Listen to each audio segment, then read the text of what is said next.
it really appears as though God is moving in this endeavor through people like you, and others. I mean, just to think of, it was only a couple of years ago that someone like Dr. Fauci was calling himself the science on national television. He was one of the most revered people in the world, and now he's nearly public enemy number one. Yeah. And a similar turnaround, by way of segue, is happening with Mr. Trump, the arguably the author of Operation Warp Speed.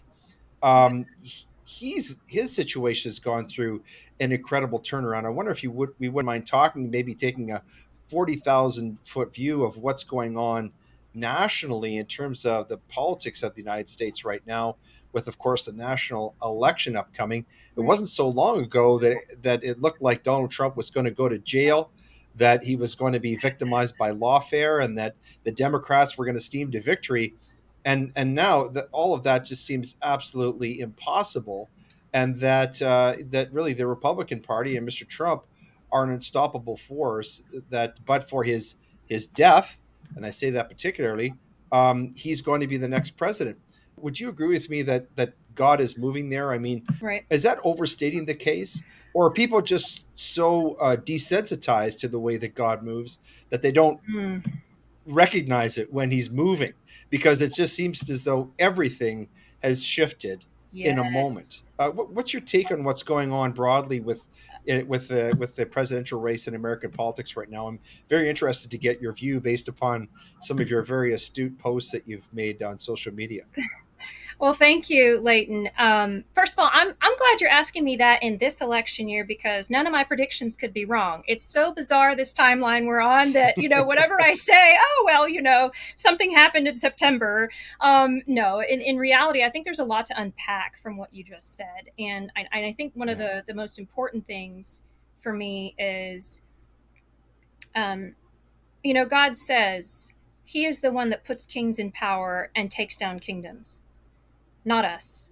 And I think that, and yes, as a Christian, I want to follow him. I do what I do in this space in the law, um, to serve him, and I believe that exercising my right to vote in a democratic republic is another asset that I have to steward carefully and wisely as a child of God. And so, in that context, it's wild to be watching the politics right now.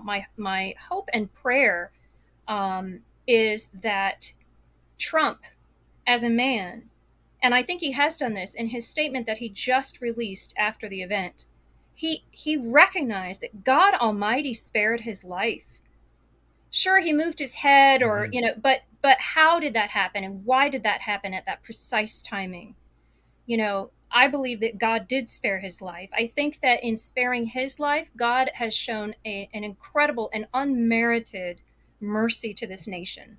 And so I believe that the Lord is giving us an opportunity as a nation to recognize who he is, where our role is, what it means to self govern as a nation. The America is and I'm not a constitutional scholar, but the concept of America is in fact an experiment in the entirety of human history. The idea that the Yes. people are Yes. sovereign can only occur Hmm. if we self govern. Being a sovereign, you have Right. responsibilities. And so what I think we've seen is, and there's many different expressions that relay this very ably, but what we've seen in my view is an abject failure, and I include myself in that. I've done a lot of repenting over the last 4 years, of not being self-governing, of lacking self-control in our areas of influence and our sphere of influence. And so I talk about this when you ask about politics. I Interesting. start here because to me this is where it matters. Am Hmm. I self-governing in my own life? Have I taken responsibility for the things that I'm supposed to, that Mm. God's put in my hands? Have I done that in Right. my family? Am I Right. governing my family and guiding my Hmm. children with virtue and love? So I'm hoping that we recapture that as a result of everything that's happened in the last several years, because it is a wake up call.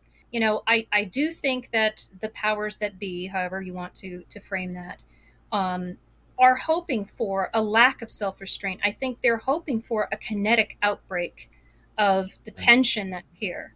And I think it's Hmm. really incumbent upon us as the people. We must fight. I mean, one of the most powerful things that Trump did when he got right back up, and this was, it sends chills down your spine legitimately.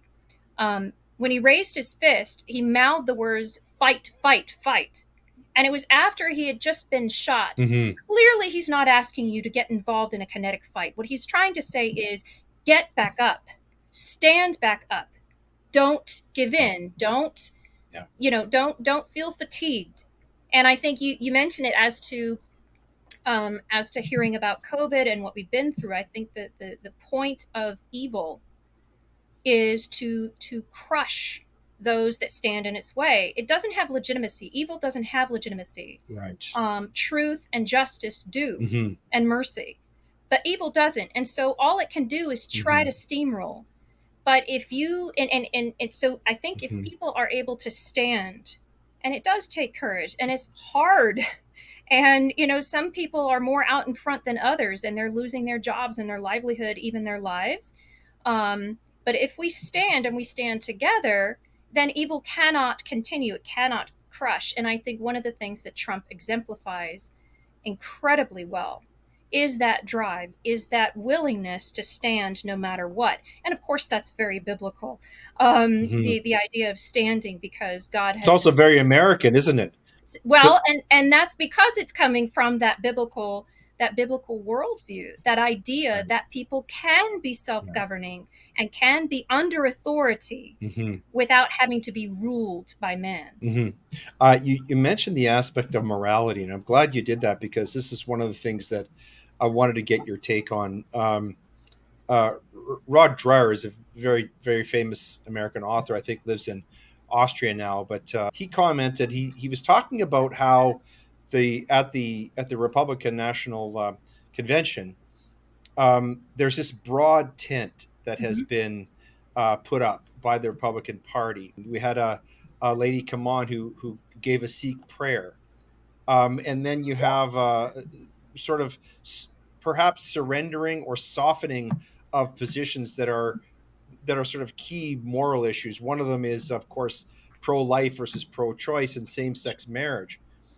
Um, is this tent that the Republican Party seems to be casting, is it overly broad in your view? I mean, is that side, let's call it the small C conservative side, giving up too much Hmm. when we start let's say giving in on these key moral issues that are fundamental to people like you and me who are Christians? Right.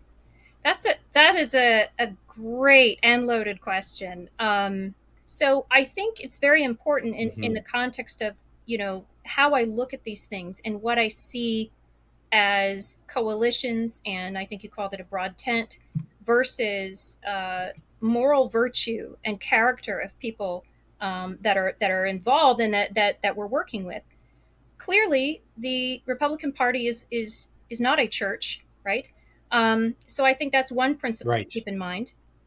Two, I think that it's extremely important. We are the United States of America, and I think it is extremely important to unite around the correct ideals and principles. Yes, we are a Christian nation in the Hmm. sense that the foundation and the worldview from which we even get our court system and due process, the Constitution is entirely principled upon biblical principles, or I should say, it comes from biblical principles. So I don't think that we can deny those things. It's really important to recognize that it is spiritual enemies, because the enemy of our Hmm. soul is not our neighbor whose soul is also in peril and vulnerable. There should be mercy there. There should Right. be a desire to see Hmm. everyone come to truth. And so, even as Right.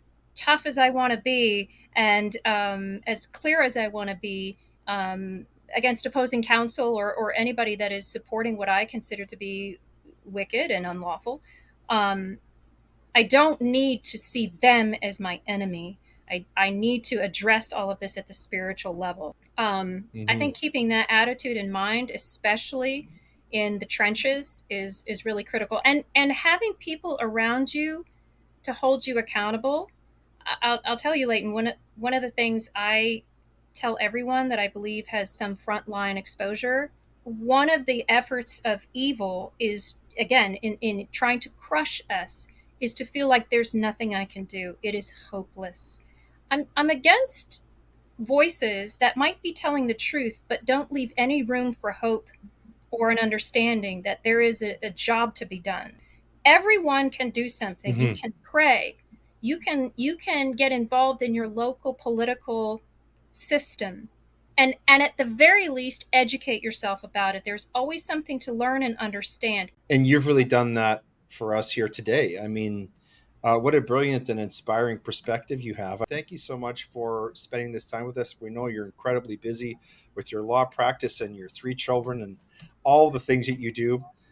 It's been our pleasure getting to know you, getting to know more about you, and getting your really brilliant and fascinating perspective on things that are happening, both in the law and also in politics in the United States. So thank you so much for being our special guest here today on Gray Matter. Wish you much continued success in all that you do, especially your very important legal work. Thank you so much, Leighton. It's been a pleasure today.